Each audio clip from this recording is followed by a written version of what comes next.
മഹാരാഷ്ട്ര മുൻ മുഖ്യമന്ത്രി ഉദ്ധവ് താക്കറെയുടെ വാഹനവ്യൂഹത്തിന് നേരെ ആക്രമണം നടന്നിരിക്കുന്നു. നിയമസഭാ തെരഞ്ഞെടുപ്പ് അടുത്തതോടെ മഹാരാഷ്ട്ര വീണ്ടും ഒരു യുദ്ധക്കളമാകുകയാണ്. ജനാധിപത്യത്തിലും ആധിപത്യത്തിലും തങ്ങളാണ് മുൻപിലെന്ന് തെളിയിക്കാൻ രാഷ്ട്രീയ പാർട്ടികൾ മത്സരിക്കുമ്പോൾ മഹാരാഷ്ട്രയിൽ പ്രാദേശിക വിഷയങ്ങളാണ് കൂടുതലും ചർച്ചയാകുന്നത്. ശിവസേനയുടെ നേതാവ് ഉദ്ധവ് താക്കറെയ്ക്ക് നേരെ താനെയിൽ വെച്ചാണ് അക്രമികൾ തേങ്ങയും ചാണകവും എറിഞ്ഞത്.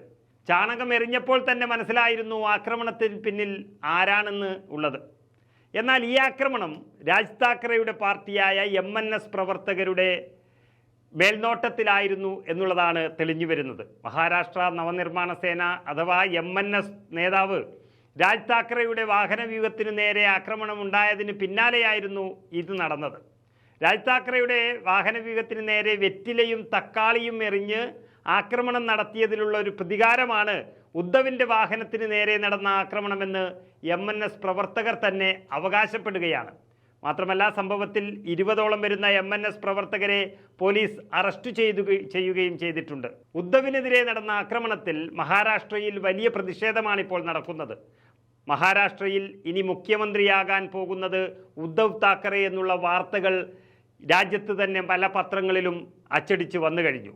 കാരണം ഇന്ത്യ മുന്നണി മഹാരാഷ്ട്രയിൽ വലിയ മുന്നേറ്റം നേടിയിരിക്കുന്നു ലോക്സഭാ തെരഞ്ഞെടുപ്പിൽ. അതേ സാഹചര്യം തന്നെയാണ് ഇപ്പോഴും നിലനിൽക്കുന്നത്. എല്ലാവർക്കും വളരെ പ്രിയപ്പെട്ടവനായി ഇന്ത്യ മുന്നണിയിൽ മാറിയിട്ടുള്ള ഉദ്ധവ് താക്കറെ തന്നെയാകും മഹാരാഷ്ട്രയുടെ മുഖ്യമന്ത്രി എന്നുള്ള വാർത്തകൾ വരുന്നതിനിടയിലാണ് അദ്ദേഹത്തിനെതിരെ ആക്രമണം ഉണ്ടായിരിക്കുന്നത്.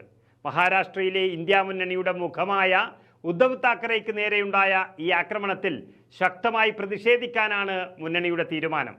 വീണ്ടും മഹാരാഷ്ട്രയിൽ മുഖ്യമന്ത്രിയാകാൻ സാധ്യതയുണ്ടെന്ന് ഇന്ത്യ നേതാക്കൾ എല്ലാവരും പറയുന്ന പേരാണ് ഉദ്ധവ് താക്കറെയുടേത്.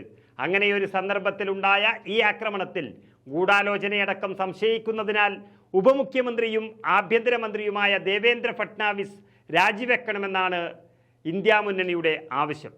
Z കാറ്റഗറി സുരക്ഷയുള്ള ഒരാളുടെ അവസ്ഥ ഇതാണെങ്കിൽ സാധാരണക്കാരന് എന്ത് സുരക്ഷയാകും മഹാരാഷ്ട്ര സർക്കാർ നൽകുകയെന്നതും സംസ്ഥാനത്ത് ചോദ്യമുയരുകയാണ്. ശരിക്കും പറഞ്ഞാൽ ഇതൊരു ആളാകാനുള്ള ആക്രമണം കൂടിയാണ്. BJPക്കൊപ്പമുള്ള ഷിൻഡെ ശിവസേനയ്ക്ക് വോട്ടുകളില്ല എന്ന് വീണ്ടും തെളിയാൻ പോകുന്നൊരു തെരഞ്ഞെടുപ്പായിരിക്കും ഇത്.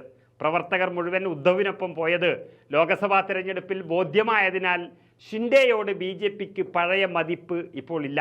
ആ ഗ്യാപ്പിലേക്ക് കയറിക്കൂടാനുള്ള രാജ് താക്കറെയുടെ ശ്രമമാണ് ഈ ആക്രമണം കൊണ്ട് ഉദ്ദേശിച്ചതെന്നും പറയപ്പെടുന്നു.